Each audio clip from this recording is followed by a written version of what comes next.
اللہ کس طرح سے اپنے کو مٹایا تھا حضرت نے، کیا اخلاص تھا، کیسی للہیت تھی، کیسا جو کچھ ہے اللہ کے لیے ہے، جو کچھ ہو رہا ہے اللہ کر رہا ہے، میں کچھ نہیں ہوں۔ حضرت مولانا رؤسا سے، مالداروں سے بہت دور رہتے تھے، بہت دور رہتے تھے۔ آپ نے سنا ہوگا غازی آباد ایک اسٹیشن ہے دلی سے پہلے، تو وہ ایک نواب تھے، ان کے انڈر میں تھا۔ نواب صاحب یہ کہا کرتے تھے کہ حضرت میرے گھر چلیں۔ حضرت مولانا نے یہ فرمایا کہ اگر نواب صاحب غازی آباد کے اسٹیشن پر ایک مسجد بنوا دیں تو نواب صاحب کی پالکی میں اپنے کندھے پر اٹھا کر چلوں گا، لیکن اگر مسجد نہیں بنوائیں گے تو میں اس گھر میں قدم نہیں رکھوں گا۔ نواب نے مسجد نہیں بنوائی، نہ آج نواب ہے، نہ ان کی ریاست ہے، نہ ان کی دولت ہے، نہ وہاں مسجد ہے، وہ اپنی قبر میں ہے، اب جو اللہ نے کیا ہو وہ جانے۔ تو ایک رئیس تھے خرجہ کے، وہ حضرت سے تعلق رکھتے تھے اور حضرت کی خدمت میں حاضر ہو کر عرض کرتے تھے کہ میرے گھر چلیں آپ۔ حضرت اپنے مزاج کے مطابق فرماتے تھے کہ نہیں میں تمہارے گھر نہیں جاؤں گا۔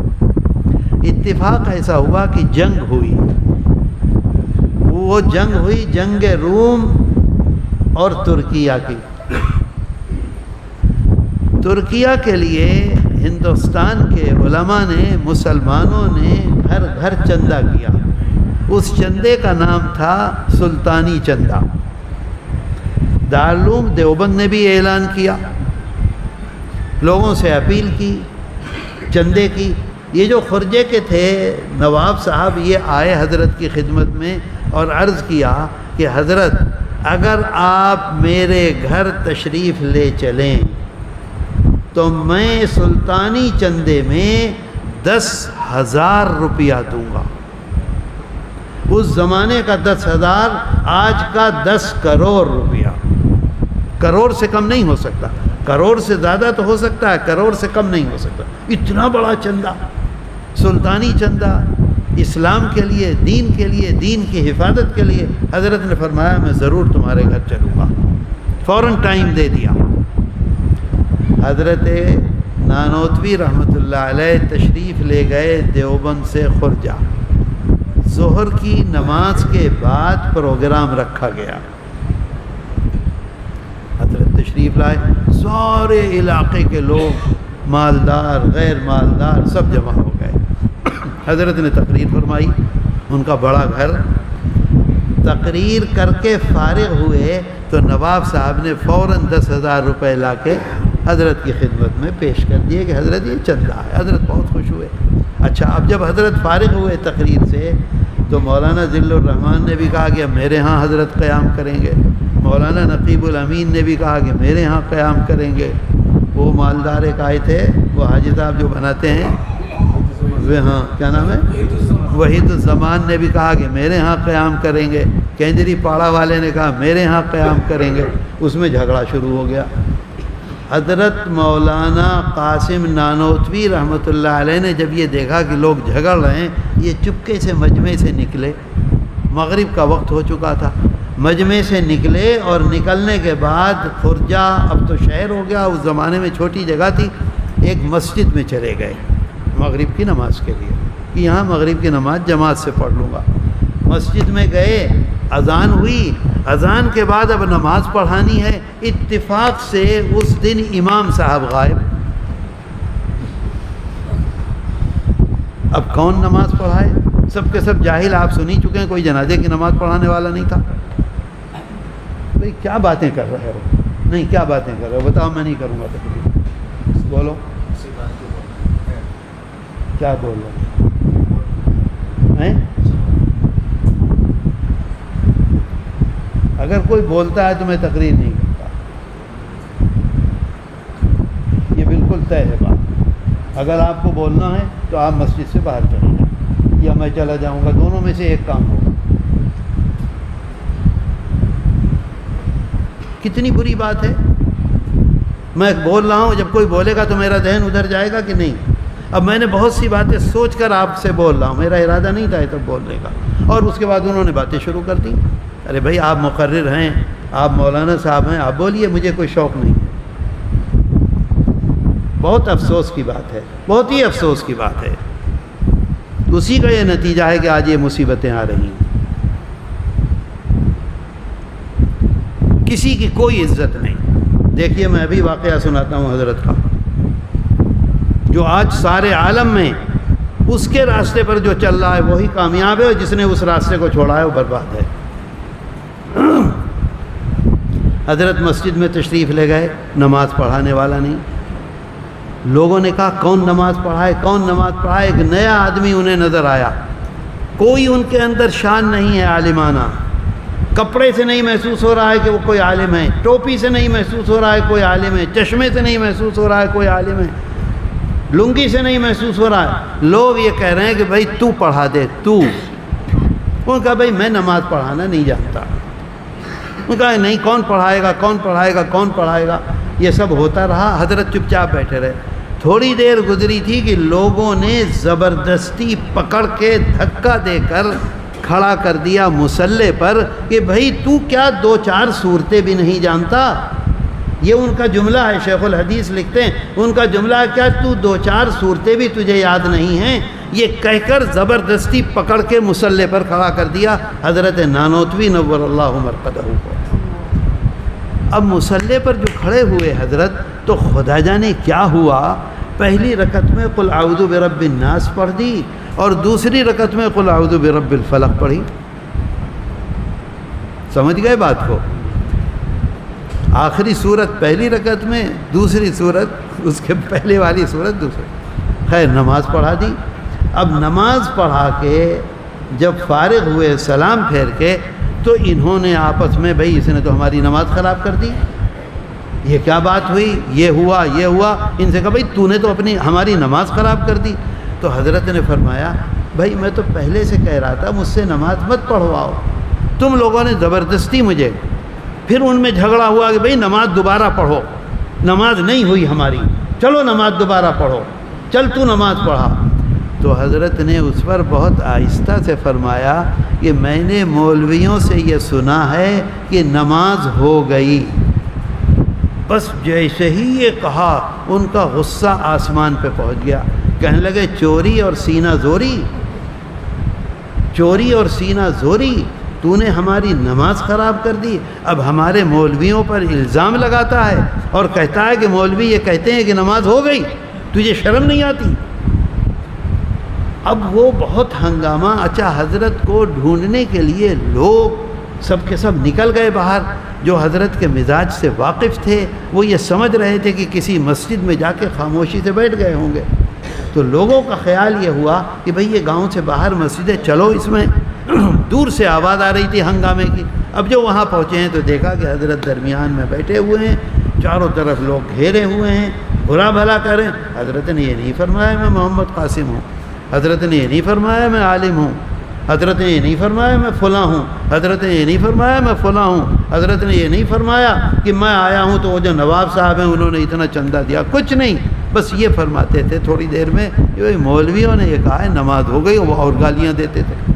اب یہ پہنچے ہیں تو انہوں نے ہنگامہ کیا، خدا کی پناہ اللہ کیا کر رہے ہو تم، یہ تو حضرت مولانا۔ کون حضرت مولانا؟ کہ حضرت مولانا محمد قاسم۔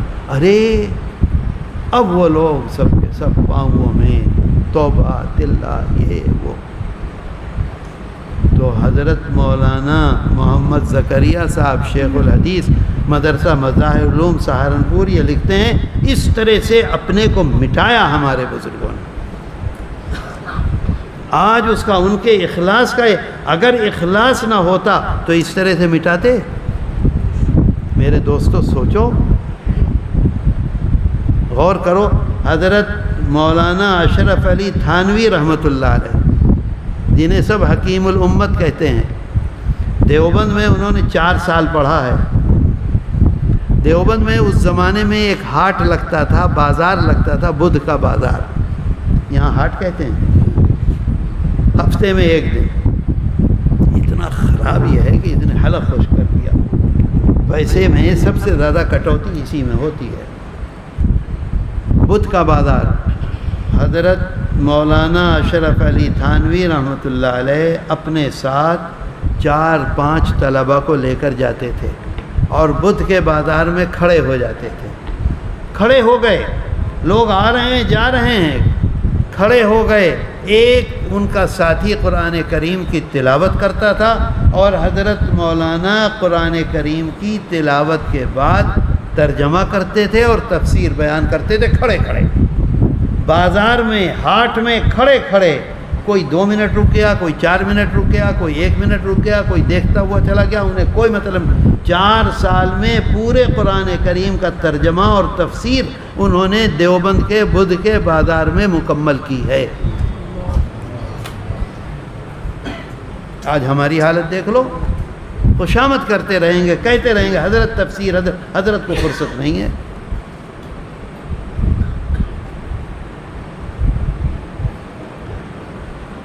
قطب عالم شیخ الاسلام والمسلمین حضرت مولانا حسین احمد مدنی نور اللہ مرقدہ، جس زمانے میں مدینہ منورہ میں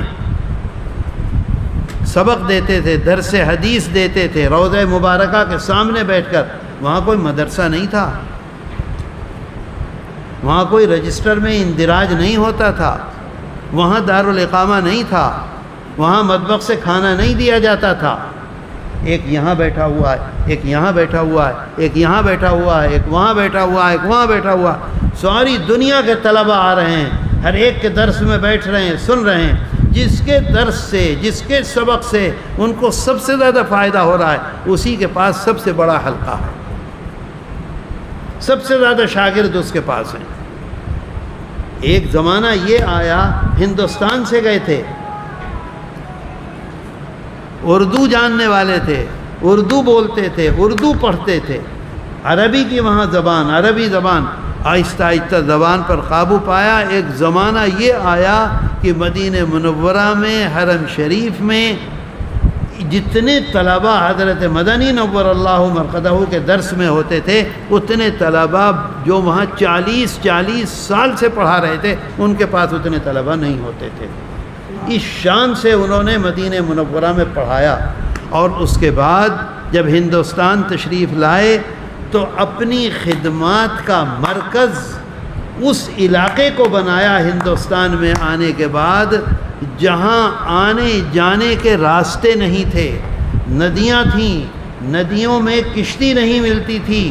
لوگ آتے تھے اور حضرت سے کہتے تھے کہ حضرت آج یا اب کی جمعرات کو ہمارے گاؤں میں آپ کو آنا ہے اور تقریر کرنی ہے.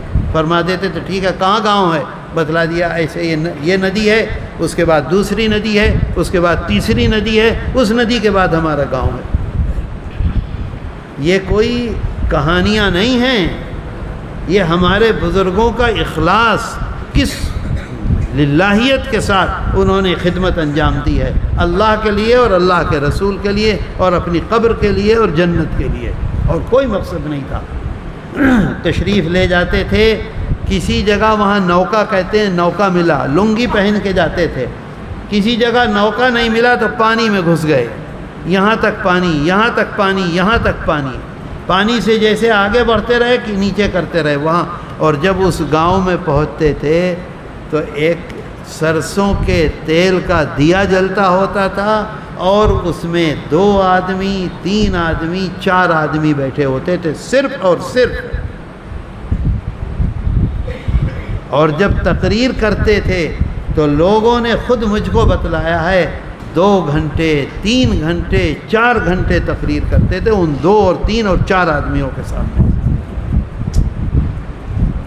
کرتے رہتے تھے، بتلاتے رہتے تھے، سمجھاتے رہتے تھے، اور پھر رات میں اسی مسجد میں سو جاتے تھے. اور صبح فجر کے وقت پھر اسی طرح سے آتے تھے اور یہاں آ کے سبق پڑھاتے تھے سلہٹ شہر میں.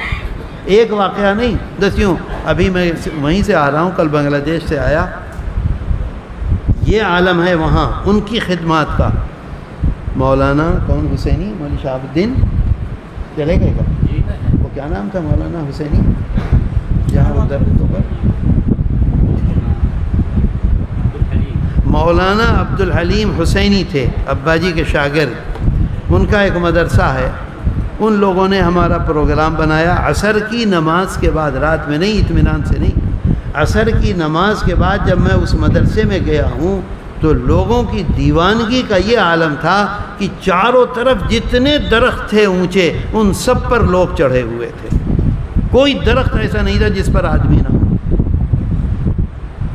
اور دین اور ہر طرف مدرسے اور ہر طرف لوگ اور ہر طرف علماء، ہر طرف مسلمان. مسجدوں کی آواز ایسی گونجتی ہے کہ معلوم ہوتا ہے ہر تیسرا گھر مسجد ہے. مدینہ منورہ میں اس شان سے رہے اور ہندوستان آئے تو جب یہ محسوس کیا. آج آپ دیکھ لیجئے آسام کا علاقہ ہے، وہ آسام سے کٹ گیا ہے، 7 اسٹیٹ ہیں، میزورم ہے، منی پور ہے، ناگالینڈ ہے، اروناچل پردیش ہے، اور ایک اور کچھ ہے، ایک اور کچھ میگھالیہ ہے، اور وہ کیا ہے وہ جو ادھر ہے تریپورہ ہے. یہ 6 اسٹیٹ ہیں اور درمیان میں آسام ایک اسٹیٹ ہے. ان کی ان خدمات کا نتیجہ یہ ہے کہ یہ 6 اسٹیٹ جو ہیں چاروں طرف، اس میں 99% لوگ عیسائی ہیں اس وقت، 99%. اور آسام میں مسلمانوں کا عالم یہ ہے کہ نہ وہاں بدعتی ہیں نہ وہاں قادیانی ہیں. اور میں نے اپنی آنکھوں سے دیکھا ہے، صباحی مکاتب گاؤں چلتے ہیں. میں نے دیکھا ہے اپنی آنکھوں سے کہ مائیں اتنے چھوٹے بچے کے اپنی گود میں لے کر آتی ہیں، مسجد میں بھیج دیتی ہیں، جب بچہ پڑھ کے نکلتا ہے پھر اپنی گود میں لیتی ہیں اور باہر آ جاتی ہیں اپنے گھر. جمعیت علماء وہاں کے آسام جمعیت علماء جو ہے وہ اس وقت 18,000 مکاتب چلا رہی ہے صباحی فجر کے بعد کے. اب آپ دیکھ لیجئے ایک ایک عمل ان کی قبر میں جا رہا ہے کہ نہیں جا رہا ہے کہ نہیں، بتاؤ.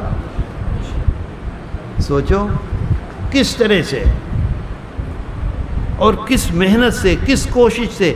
دنیا نہیں بنائی، دنیا اپنی یعنی دنیا کو کمانے کے لیے اسی زمانے میں ڈھاکہ یونیورسٹی سے ابا جی کے پاس آیا کہ 10,000 روپے تنخواہ دیں گے. 10,000 جس زمانے میں 3 روپے میں حضرت مولانا سید فخر الدین صاحب رحمۃ اللہ علیہ جو دارالعلوم دیوبند کے شیخ الحدیث تھے، آخری شیخ الحدیث حضرت شیخ الہند رحمۃ اللہ علیہ کے شاگردوں میں، انہوں نے خود مجھے واقعہ سنایا کہ 3 روپے میرے ماموں بھیجتے تھے مجھ کو جب دارالعلوم میں پڑھتا تھا. 1 روپے میں میں کھانا کھاتا تھا، اور خود بتایا کہ اتنا بڑا پیالہ بکرے کے گوشت کا جس میں آدھا اصلی گھی ہوتا تھا اور آدھا گوشت بھرا ہوتا تھا، اور اتنی بڑی بڑی 2 روٹیاں. 2 نان بائی کی 2 دکانیں تھیں، ایک دیوبند میں دیوان کا دروازہ ہے وہاں دکان تھی، اور ایک جہاں تھانہ بنا ہوا ہے وہاں دکان تھی. کہتے ہیں ان 2 دکانوں پہ کھاتا تھا میں صبح شام، تو پورے مہینے کا 1 روپیہ، صرف 1 روپیہ. اور کہتے ہیں کہ میں تمام دوستوں کے ساتھ صبح اور شام ناشتہ جس میں صرف دودھ اور بہترین قسم کی مٹھائیاں جس حلوائی سے لیتا تھا، پورے مہینے کا 1 روپیہ، اور دھوبی کا بھی اسی میں. اور کہتے ہیں ہر مہینے 1 روپیہ مجھ کو بچ جاتا تھا. اس زمانے میں حضرت مدنی نور اللہ مرقدہ کو یہ کہا یونیورسٹی والوں نے کہ 10,000 روپے تنخواہ دیں گے، بنگلہ دیں گے، ایک کار دیں گے، کار کا ڈرائیور دیں گے، بنگلے میں 5 ملازم دیں گے، آپ آ جائیے ہمارے ہاں. ابا جی نے پوچھا کہ شرائط کیا ہیں، کیوں اتنا پیسہ دے کر بلا رہے ہیں؟ انہوں نے کہا ایک شرط ہے. کہا وہ کیا؟ کہ ہندوستان کی جنگ آزادی کے سلسلے میں جو آپ کوشش کر رہے ہیں اس کو چھوڑ دیجئے، آ کے ہمارے ہاں پڑھائیے، بس یہ ہماری شرط مان لیجئے، ہم سب کچھ آپ کو دیں گے دنیا. فرمایا نہیں یہ نہیں ہو سکتا، اور وہاں سلہٹ میں جا کے پڑھے رہے. اللہ کہتا ہے قرآن میں، اللہ کے رسول صلی اللہ علیہ جانتے نہیں، کچھ نہیں، کوئی تعلق نہیں. اس ٹرین میں بیٹھے جا رہے ہیں، ایک آدمی ہے پینٹ شرٹ میں پہنے، پینٹ اور شرٹ، چہرے پر داڑھی نہیں، کچھ نہیں، کوئی اس میں علامت ایسی نہیں کہ وہ مسلمان ہے. یہ بھی بیٹھے ہوئے ہیں فرسٹ کے ڈبے میں، وہ بھی بیٹھا ہوا ہے. سفر ہو رہا ہے جو اب پاکستان کا علاقہ ہے وہاں. وہ استنجے کو گیا بیت الخلاء میں اور واپس آ گیا، اور واپس آ کر اس کے چہرے کا رنگ بگڑا ہوا تھا. واپس آیا، سمجھ گئے کہ معلوم ہوتا ہے بیت الخلاء گندہ بہت ہے. کچھ نہیں بولے، نہ وہ انہیں جانتا ہے نہ یہ اسے جانتے ہیں. صرف خدمت خلق. وہ بھی اللہ کا بندہ ہے، میں بھی اللہ کا بندہ ہوں. اس کو پاخانہ جانا ہے، ضرورت ہے، مجبور ہے، نہیں جا پا رہا ہے. اس وقت میری یہ ذمہ داری ہے کہ میں اس کی خدمت کروں. تھوڑی دیر کے بعد وہ تو لوٹا رکھتے تھے، لوٹا لیا. فرسٹ میں اس زمانے میں سگریٹ پینے والے لوگ بہت ہوتے تھے. سگریٹ کی ڈبیاں نیچے پڑی ہوئی تھیں. آہستہ سے اٹھے، لوٹا لیا، سگریٹ کی ڈبیاں اٹھائیں اور بیت الخلاء میں چلے گئے. دیکھا تو کسی نے گندا کر رکھا تھا. پاخانہ صرف نیچے نہیں تھا، دیواروں پہ بھی لگا ہوا تھا. بند کیا دروازہ بند کرنے کے بعد ان ڈبیوں سے پہلے پاخانہ صاف کیا. پاخانہ صاف کرنے کے بعد لوٹا تھا، اس سے دھویا سارے پاخانے کو، فرش کو. دھونے کے بعد اپنا جسم پاک کیا، اور پاک کرنے کے بعد کپڑے پہن کے آ کے بیٹھ گئے. کچھ نہیں کہا ان سے، آ کے بیٹھ گئے. تھوڑی دیر کے بعد انہوں نے کہا کہ آپ کو شاید استنجے جانا تھا، آپ استنجے کیوں نہیں گئے؟ تو انہوں نے کہا کہ بہت گندا ہے، وہاں نہیں جایا جا سکتا.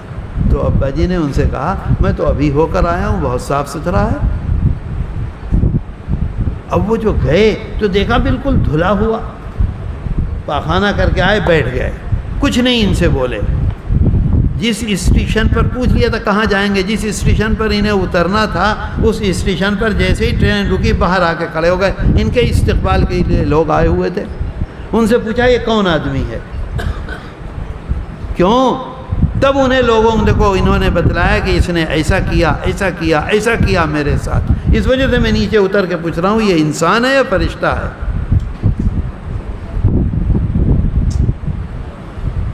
دیکھیے کیسے اپنے کو مٹایا تھا.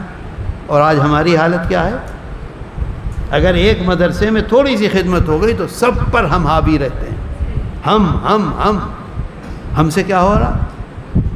حدیث قدسی ہے انا اغنی الشرکاء عن الشرک.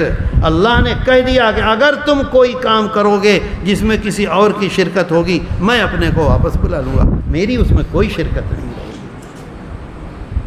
حضرت مولانا جلیل احمد صاحب حضرت شیخ الہند رحمۃ اللہ علیہ کے خادم تھے. اگر موقع ہے تو سنیے، پریشانی ہو رہی ہے تو میں فوراً چلا جاؤں گا. نہیں بولو، پہلے بتاؤ اور عمل کرو گے. یہ تو نہیں ہے کہ چلے میں چلے گئے تو سمجھو گے کہ دوسرا نہیں گیا ہے تو وہ کچھ نہیں ہے. عمرے میں چلے گئے تو یہ سمجھو گے جس نے عمرہ نہیں کیا اس کی کوئی حیثیت نہیں ہے.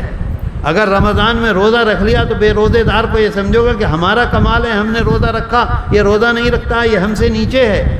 ایسا تو نہیں ہوگا. ہمارا کمال ہے یا اللہ کی مہربانی ہے؟ ہمارا کمال ہے یا اللہ کی مہربانی ہے کہ ہم نے داڑھی رکھی ہے؟ ہمارا کمال ہے یا اللہ کا کرم ہے کہ ہم یہاں مسجد میں بیٹھے ہوئے ہیں؟ سوچو ذرا سا، کتنے لوگ اپنے گھروں میں سو رہے ہیں، کتنے لوگ اطمینان سے کھانا کھا رہے ہیں اور دکانوں پر بیٹھ کر بات کر رہے ہیں. ہمارے اندر کیا ہے؟ ہم یہاں کوئی آپ کو پیسہ دے رہے ہیں؟ کیا نوٹ دے رہے ہیں؟ اللہ کی مہربانی ہے کہ اللہ نے ہمیں یہاں بھیجا ہے. تو میرے دوستو، حضرت مولانا جلیل احمد صاحب بتلاتے ہیں اللہ 17-18 سال مدینہ منورہ میں شان سے درس دیا. پھر اس کے بعد 4 سال اپنے استاذ کے ساتھ مالٹا میں رہے. اور مالٹا میں جس زمانے میں رہے ہیں سارا ہندوستان اپنا تاج سمجھتا تھا حضرت مدنی کو. ایسی خدمت استاذ کی، وہ بہت لمبی تفصیل ہے جس کو بیان نہیں کیا جا سکتا، پوری رات گزر جائے گی. اچھا، جب حضرت شیخ الہند رحمۃ اللہ علیہ کو بمبئی میں لا کر چھوڑا ہے انگریزوں نے، تو بمبئی سے دلی تک ہر اسٹیشن پر اتنا ہجوم ہوتا تھا لوگوں کا، ہندو اور مسلمان. جب دلی اسٹیشن پر ٹرین پہنچی ہے تو 3 لاکھ لوگ تھے حضرت شیخ الہند رحمۃ اللہ علیہ کے استقبال کے لیے دلی اسٹیشن پر. صرف مسلمان نہیں، سکھ بھی تھے، ہندو بھی تھے، مسلمان بھی تھے. اور وہیں اسٹیشن پر لوگوں نے، ہندوؤں نے، مسلمانوں نے مل کر ان کو خطاب دیا تھا شیخ الہند. شیخ الاسلام نہیں، شیخ المومنین نہیں، ہندوستان کا سب سے بڑا انسان ہندوؤں نے دیا تھا. تو جب حضرت تشریف لے آئے دیوبند تو ان کی صاحبزادی تھیں، ان کو ہم پھوپھی اماں کہتے تھے. انہوں نے ہمیں یہ خود قصہ سنایا مجھے کہ جس سال حضرت مالٹا سے تشریف لائے ہیں تو بقرعید میں 100 جانور ذبح کیے تھے. 100.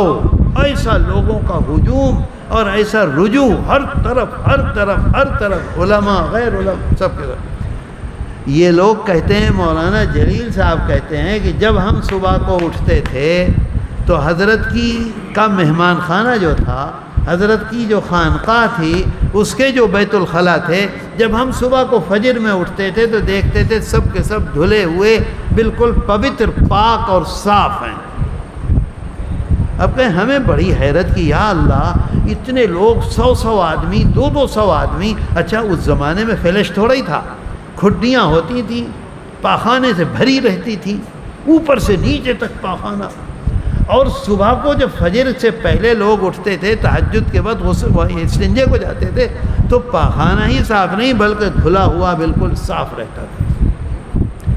اب کہنے لگے کہ ہم لوگ رات میں جاگیں، کسی کو 12 بجے نیند آ جائے، کسی کو 1 بجے نیند آ جائے، پتہ نہ چلے کہ آخر کون ہے یہ جو اس طرح سے پاخانے دھوتا.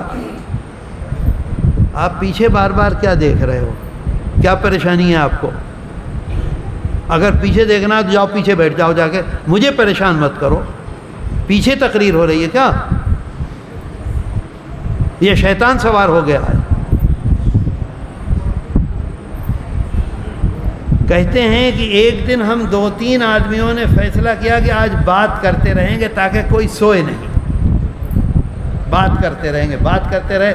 دیکھا کہ ایک سایہ اٹھا اور اس سائے نے اپنے کپڑے اتارے، دوسرے کپڑے پہنے، اور اس زمانے میں جیسے خنجر ہوتا ہے اتنا بڑا لوہے کا، وہ پاخانہ اٹھانے کے لیے بھنگی استعمال کرتے تھے، تو وہ لے کر آئے، ایک بڑا ٹوکرا لے کر آئے اور سارا پاخانہ اپنے ہاتھ سے اس ٹوکرے میں بھرا.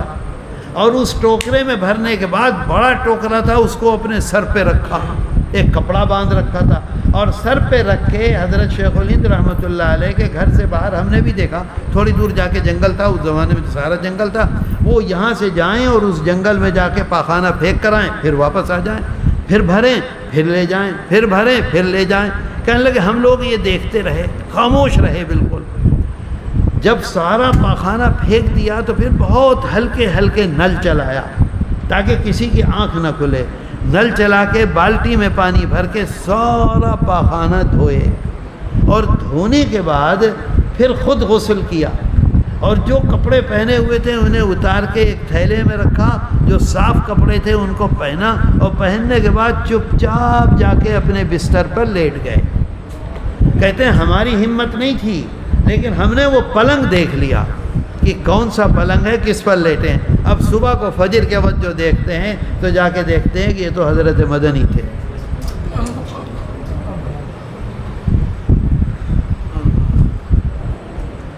ایسے اپنے کو مٹایا،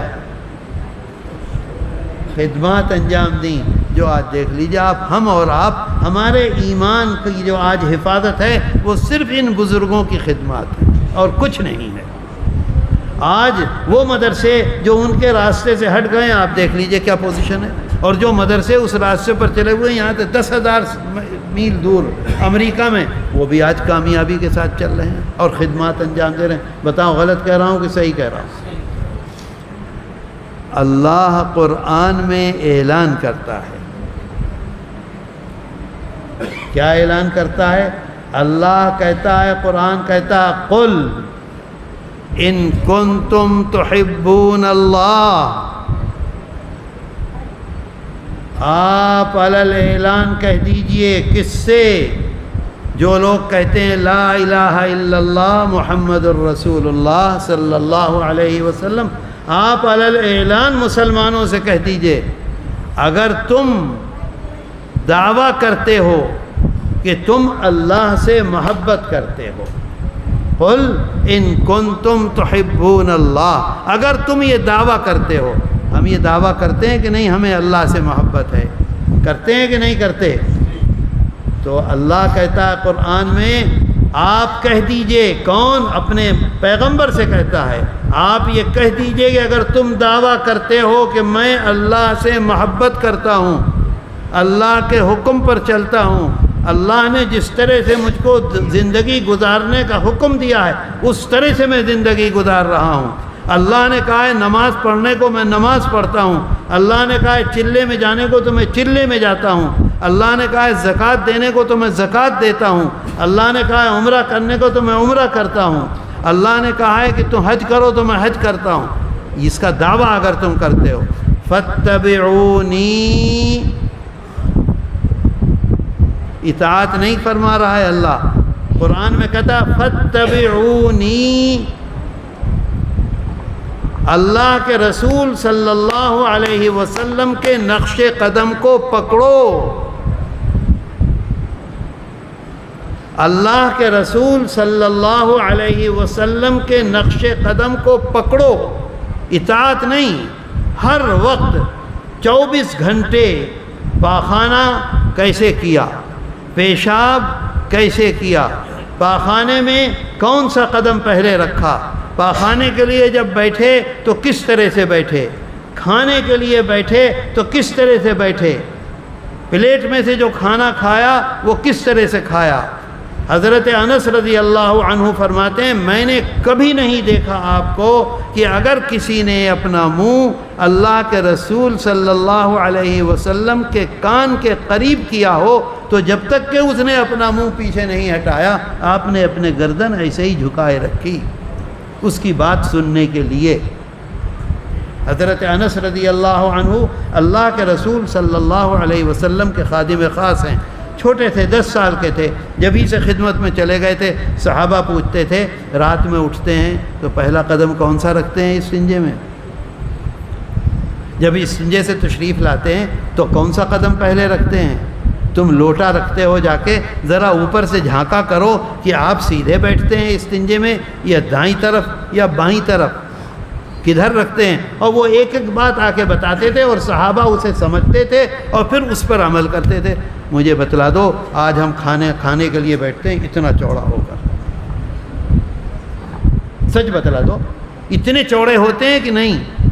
اللہ کے رسول صلی اللہ علیہ وسلم فرماتے ہیں خیرکم خیرکم لأہلہ وانا خیر لأہلی، تم میں سب سے اچھا وہ انسان ہے جو اپنے گھر والوں کے ساتھ سب سے اچھا معاملہ کرتا ہے، اپنی بیوی کے ساتھ، اپنے بچوں کے ساتھ، اپنی ماں کے ساتھ، اپنے باپ کے ساتھ، سب کے ساتھ جو سب سے اچھا معاملہ کرتا ہے وہ تم میں سب سے بہتر ہے۔ مجھے بتلا دو کبھی بیوی کے ساتھ کھانے میں شریک ہوئے؟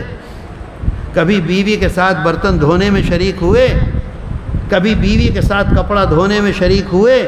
کبھی بیوی کے ساتھ جھاڑو دینے میں شریک ہوئے؟ اور پھر اس کا دعویٰ ہے کہ ہم مسلمان ہیں۔ فاتبعونی، نقش قدم پکڑو تو کیا ہوگا؟ یحببکم اللہ، اللہ تمہیں اپنا محبوب بنا لے گا۔ کب بنائے گا؟ جب تم ایسی زندگی بتاؤ گے، ایسی زندگی جیو گے جو ہمارے اکابر نے زندگی گزار کے بتلا دیا۔ پھر کیا ہوگا؟ یحببکم اللہ، آگے اللہ کہتا ہے یغفر لکم ذنوبکم، میں تمہارے گناہوں کو معاف کر دوں گا۔ تم جب میرے پاس آؤ گے، میرے دوستو ایک بات بتلاؤ، جب ہم قبر میں جائیں گے تو ہمارے پاس کون آئے گا؟ پہلے بولو نا جلدی سے، کون آئے گا؟ نہیں، اگر آپ اپنی زندگی کو اس طرح سے پکڑ لیتے ہیں جیسے اللہ نے حکم فرمایا ہے، بتلایا ہے، اطاعت رسول۔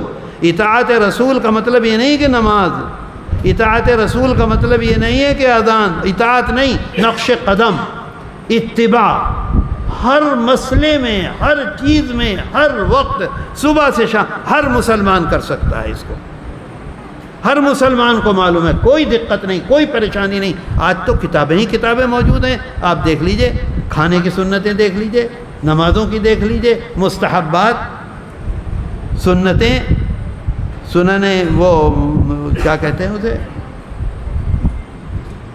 سنت مؤکدہ، واجبات، فرائض، ہر چیز موجود ہے، ہر چیز لکھی ہوئی ہے، آپ دیکھ لیجئے، اسی کو پکڑ لیجئے۔ پتہ نہیں کیا سنا رہا تھا، بھول گیا۔ ہاں، قبر میں فرشتے، کون سے فرشتے آئیں گے؟ منکر نکیر، ہے نا؟ اور مشرک کے پاس کون سا جائے گا؟ بولو، وہی منکر نکیر۔ گنہگار کے پاس کون سا جائے گا؟ وہی منکر نکیر۔ ہم نے تو اطاعت رسول اپنی پوری زندگی میں اپنی جسم میں پیوست کر لی، ہر وہ کام کیا۔ حضرت مدنی نور اللہ مرقدہ جب اس دنیا سے تشریف لے جانے والے تھے تو اس وقت ان کو جو تکلیف ہوئی تو قلب پھیل گیا تھا، انتہائی شدید تکلیف تھی۔ اگر لیٹتے تھے تو سانس پھولتا تھا، اگر بیٹھتے تھے تو سانس پھولتا تھا۔ صرف جب ایسے ٹیک لگا کر بیٹھتے تھے، میری والدہ مرحومہ نے مجھے ایک دفعہ نہیں 50 دفعہ یہ واقعہ سنایا، اگر ایسے بیٹھتے تھے تو سانس کسی حد تک اپنی جگہ پر آ جاتا تھا۔ آپ غور سے سنیں، اس بات کو غور سے سنیں اور سمجھیں، اور سمجھنے کے بعد عمل کی کوشش کریں، انشاءاللہ کامیابی آپ کے قدم چومے گی، مجھے یقین ہے۔ مسلمان آج برباد صرف اس لیے ہو رہا ہے کہ اللہ کے رسول صلی اللہ علیہ وسلم کے قدم مبارک سے قدم مبارک ملا کے نہیں چلتا۔ تو میرے والد نور اللہ مرقدہ کو سکون ملتا تھا ایسے۔ اللہ کے رسول صلی اللہ علیہ وسلم نے اپنی پوری زندگی میں کبھی بھی ٹیک لگا کر کھانا نہیں کھایا، کبھی بھی نہیں کھانا کھایا۔ کبھی آپ نے چہار زانو، جیسے ہم لوگ بیٹھتے ہیں، یہ چہار زانو ہے، کبھی ایسے بیٹھ کر اپنی پوری زندگی کھانا نہیں کھایا، کوئی ایک آدمی نہیں بتلا سکتا۔ اب کیا ہوگا؟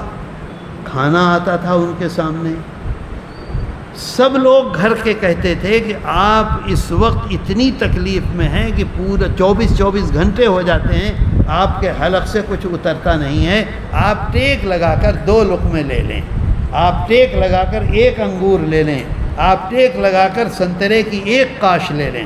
فرماتے تھے نہیں، اللہ کے رسول صلی اللہ علیہ وسلم نے کبھی ٹیک لگا کر نہیں کھایا، ایسے بیٹھ جاتے تھے، 1 لقمہ منہ میں نہیں جاتا تھا کہ سانس اکھڑ جاتا تھا، کھانا ہٹ جاتا تھا، اور پھر ٹیک لگاتے تھے، 15 منٹ 20 منٹ کے بعد سانس اپنی جگہ آتا تھا، پھر 1 آدھ لقمہ دیا، جیسے ہی ایسے بیٹھے 1 لقمہ بھی حلق سے نیچے نہیں اترا، پھر سانس اکھڑ گیا، پھر کھانا ہٹا دیا جاتا تھا، پھر ایسے بیٹھ جاتے تھے۔ لیکن آخر میں دنیا سے چلے گئے، 1 مرتبہ بھی ٹیک لگا کے 1 انگور حلق سے نیچے نہیں اتارا۔ کیوں؟ اللہ کے رسول صلی اللہ علیہ وسلم، ایسی محبت، ایسا تعلق، جیسی زندگی ہے ایسے ہی میری زندگی ہوگی، اس کی کوشش۔ یہ ہے مسلمان، یہ ہے دین۔ اور جب اس پر چلیں گے ساری دنیا آپ کے پیچھے پھرے گی، ساری دنیا آپ کی خدمت کرے گی، ساری دنیا آپ کی عزت کرے گی، آپ جہاں چلے جائیں گے کامیاب ہوں گے، کبھی ناکام نہیں ہو سکتے۔ کیوں؟ اللہ نے وعدہ کر لیا، یحببکم اللہ، جو ہمارا محبوب ہے اس کو ہم تکلیف میں دیکھ سکتے ہیں؟ بتاؤ، پوری کوشش کر لیں گے اپنے محبوب کی تکلیف کو ختم کرنے کے لیے۔ ہم یہ کہیں گے ہماری جان لے لو، ہمارے بیٹے کو دے دو۔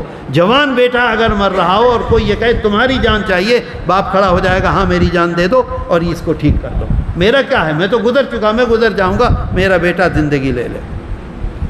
اللہ اعلان کر رہا ہے، اللہ اپنے حبیب کے واسطے، یحببکم اللہ یغفر لکم ذنوبکم۔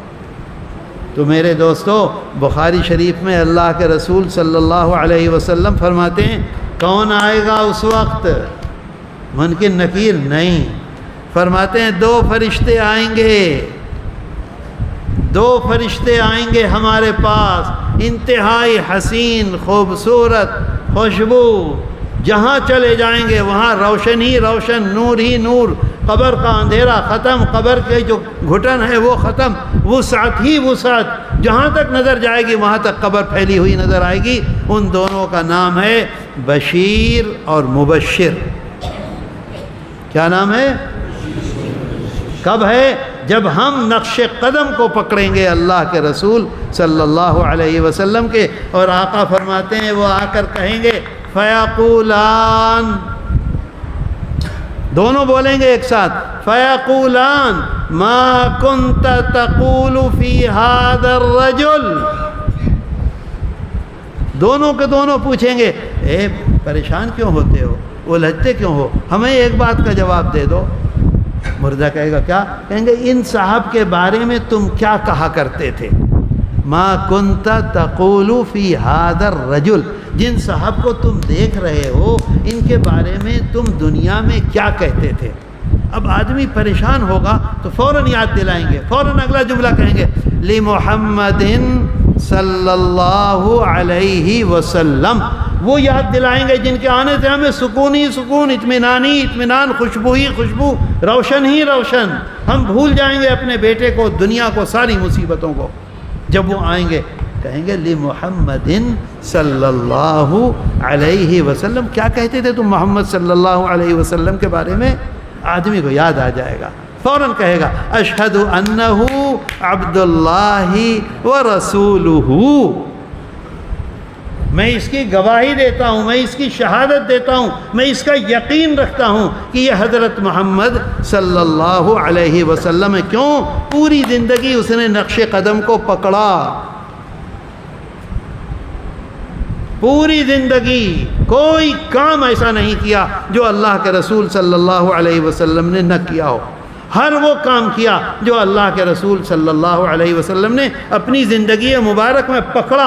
آج اللہ نوازے گا، ایسے لوگوں کو بھیجے گا جو سکون اور اطمینان کا باعث ہوں گے اور یاد دلائیں گے لمحمد صلی اللہ علیہ وسلم، فوراً کہے گا اشہد انہ عبد اللہ ورسولہ۔ بخاری شریف میں دیکھ لیجیے جا کر۔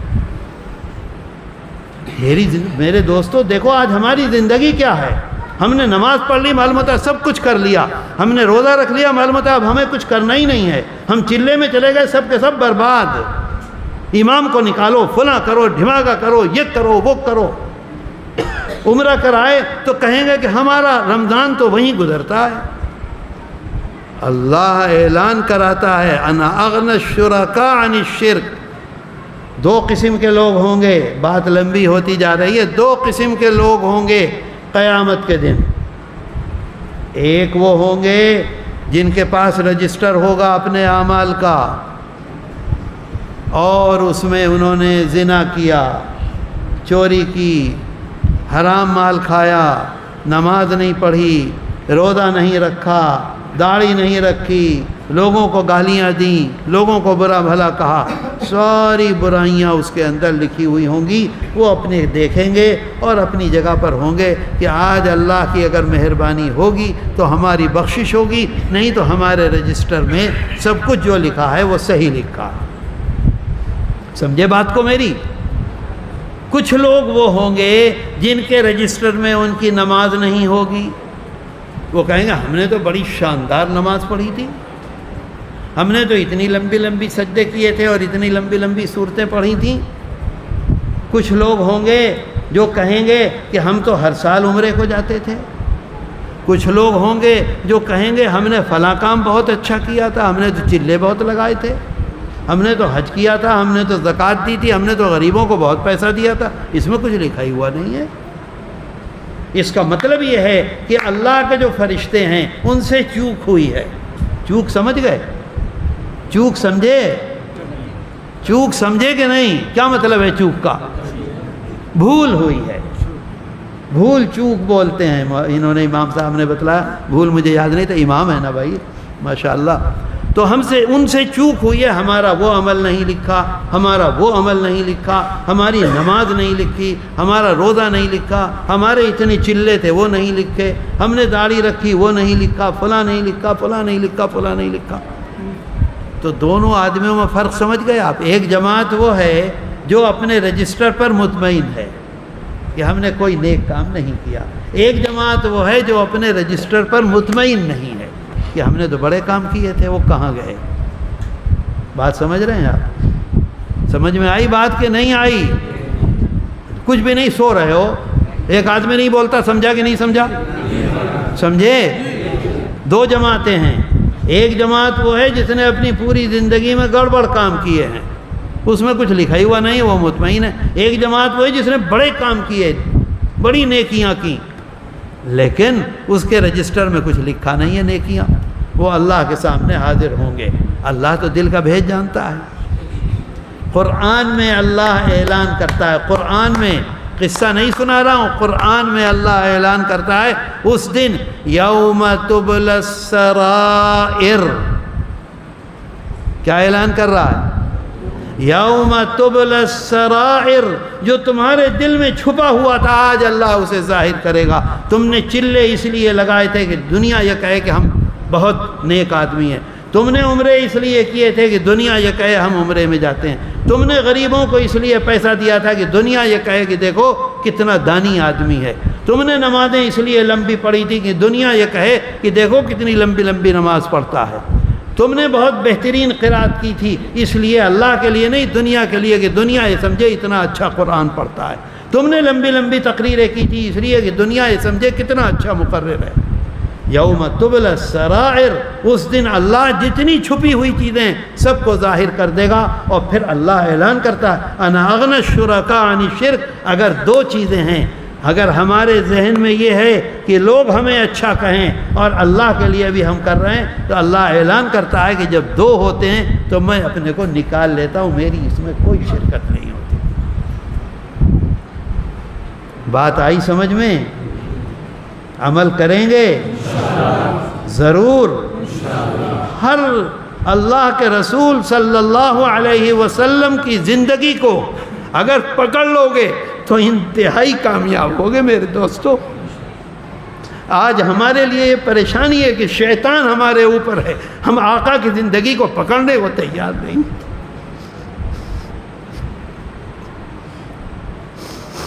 کس قدر تکلیف کی بات ہے اس دنیا کے لیے جسے چھوڑ کر جانا۔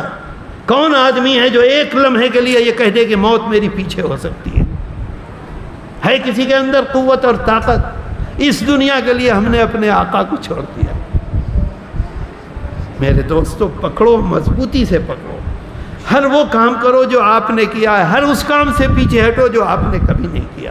ایک ایک لمحہ نقش قدم فرما رہے ہیں، اللہ کہہ رہا ہے نقش قدم، اطاعت نہیں کہتا، نقش قدم۔ ہر کام کو کر لو اور پکڑ لو، دیکھو کیسی کامیابی ہوگی۔ کیسی پریشانیوں میں ہے مسلمان، کیسی بربادیوں میں ہے مسلمان، اتنی تکلیف ہوتی ہے کہ میں کہہ نہیں سکتا۔ اللہ کے گھر میں بیٹھا ہوا ہوں، اللہ تعالیٰ جو کچھ ہم نے سنا ہے اس پر عمل کی توفیق دے دے، اللہ ہمارے گناہوں کو معاف کر دے، اللہ ہمارے شیطان سے ہمیں بچا لے، اور اللہ ہماری مغفرت کر دے، اور ہمارے بڑے جو اس دنیا سے چلے گئے اللہ تو انہیں بھی نواز دے، ان کی بھی مغفرت فرما، اور اللہ ہمارے مدرسوں کی حفاظت فرما دے، اللہ ہماری نمازوں کی حفاظت فرما دے، اللہ ہماری زندگی کی حفاظت فرما دے، اور اللہ ہمارے بیماروں کو شفا عطا کر دے، اللہ ہمارے قرضوں کو پورا کرا دے، اور اللہ ہمارے کھیتیوں میں برکت عطا کر دے، اللہ ہمارے بچوں میں برکت عطا فرما دے، اور اللہ ہمیں اپنے حبیب پاک صلی اللہ علیہ وسلم کی زندگی مبارک کے مطابق زندگی گزارنے کی توفیق دے دے۔ اللہ ہماری دعاؤں کو قبول کر لے۔ کون ہے اللہ کے علاوہ؟ اللہ کے سامنے حاضر ہیں، اللہ کے سامنے عرض کر رہے ہیں، اللہ ہماری مدد کر دے اور ہمیں کسی دوسرے کے در پر ذلیل کرنے کے لیے نہ بھیجے۔ ہم اللہ کے سامنے حاضر ہیں، اللہ سے مانگ رہے ہیں جو ہمارے دل میں ہے، اللہ اسے بھی قبول کر لے، اور جو اللہ تو جانتا ہے اس کے مطابق ہماری زندگی کو بہترین گزروانے کی توفیق عطا فرما دے۔ اللہ اس مدرسے کی حفاظت کر لے، اور جو لوگ مدرسے کی خدمت کر رہے ہیں اللہ ان کے خدمات کو قبول کر لے، اور اللہ جو کچھ ہم نے سنا ہے اس پر عمل کی توفیق عطا فرما دے، اور اللہ ہماری مغفرت فرما دے۔ اے اللہ تو ہماری مغفرت فرما دے، اے اللہ تو ہم سب کو جناب رسول اللہ صلی اللہ علیہ وسلم کے ساتھ قیامت میں ان کا ساتھ نصیب کر دے۔ اے اللہ تو ہم سب کو جناب رسول اللہ صلی اللہ علیہ وسلم کا ساتھ حوض کوثر پر نصیب فرما دے۔ اے اللہ ہمارے حال پر رحم فرما، اے اللہ ہمارے حال پر رحم فرما دے، اے اللہ اپنی مہربانی سے ہمارے حال پر رحم فرما دے۔ تو ہمارا مالک، ہم تیرے خادم، ہم تیرے غلام، اے اللہ ہمارے حال پر رحم فرما، اور جو کچھ ہم تیرے سے مانگ رہے ہیں تو اس کی ہمیں عطا کر دے، توفیق عطا فرما دے، ہماری نمازوں کو قبول کر لے، ہماری زندگی کو قبول کر لے، اور ہم کو جناب رسول اللہ صلی اللہ علیہ وسلم کی زندگی مبارک پر عمل کرنے کی توفیق عطا کر دے۔ وصلی اللہ تعالی علی خیر خلقہ محمد وآلہ وصحبہ اجمعین برحمتک یا ارحم الراحمین۔ بھائی ایک نکاح ہوگا، دستار بندی بھی ہوگی۔ ہاں بھائی، بھائی کہاں ہے وہ؟ کہاں ہے وکیل؟ ارے وکیل ہیں کہ نہیں؟ والد کو نہیں پوچھ رہا ہوں، کون وکیل ہے؟ اور وہ کون ہے؟ گواہ؟ آپ گواہ ہیں، اور کون ہے دوسرا گواہ؟ بھائی بیٹھو، ابھی جاؤ مت، اے بھائی بیٹھ جاؤ۔ دوسرا گواہ کہاں ہے؟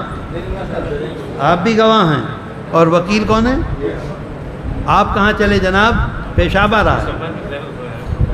اچھا ذرا چلیں گے، آپ اجازت دیتے ہیں مجھ کو؟ مہر کیا ہے؟ اچھا لڑکی کا نام کہاں ہے؟ ارے تو مجھے یاد رہے گا، کاغذ میں لکھو۔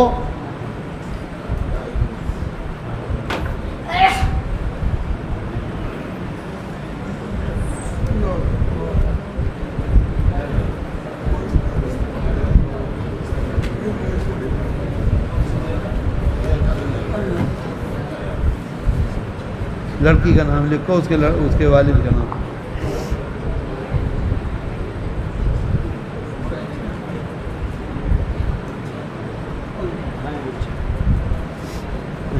بچے کہاں ہیں؟ ہاں جن کی وہ ہونی ہے دستار بندی والے، اے لڑکو یہاں آ کے بیٹھو، دستار بندی والے سب آؤ جلدی سے، ادھر آ جاؤ، چلو چلو یہاں آ کے بیٹھو۔ گئے ہو تم لوگ؟ تین ہیں، آؤ جلدی آؤ، شاباش آ جاؤ۔ ارے بھائی اس سے تو چھوڑو یار، یہ تو لکھو۔ مطلب دعا ہو چکی ہے، اب کتنی دفعہ دعا